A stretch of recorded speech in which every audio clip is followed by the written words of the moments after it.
Hindi yan, normal at hindi yan dapat pinapalampas. Dapat merong malalim na investigasyon kahit pa man sabihin natin na namatay yung, mga nag-ambush, dapat merong malalim na investigasyon na paano nangyari ito at paano nagkakaroon ng, ah, RPG ang mga siguro sabihin na natin civilian kasi hindi naman talaga yon mga uniforma o uniformed, personnel. VP Inday, just to conclude this short interview, is there something you want to convey to the Filipino people, especially those who have become victims of the unfortunate occurrences of accidents sa waters, ma'am, yung mga pamilya? Oo, unang-una nakikiramay tayo 'no sa lahat ng mga pamilya ng namatayan dahil sa mga iba't ibang aksidente, sa dagat. Pangalawa ay, nagdadasal tayo na sana yung mga nawawala ay mahanap sila na buhay.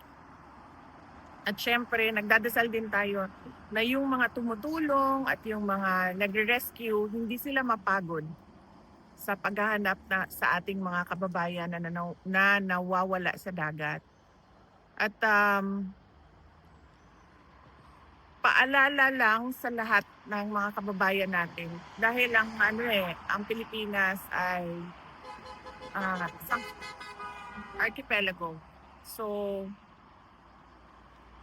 madalas tayo gumagamit ng mga sasakyang pangdagat at madalas bangka 'yon sa pagtawid sa mga isla. So, napakahalaga na isipin nila yung kanilang kaligtasan. Unang-una diyan, tingnan muna nila yung bangka. Seaworthy ba itong bangka na ito? Pangalawa, yung panahon, weather.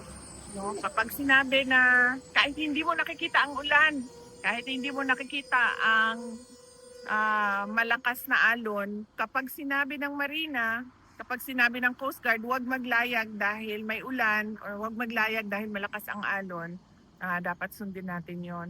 Pangatlo, dapat meron talagang life vest.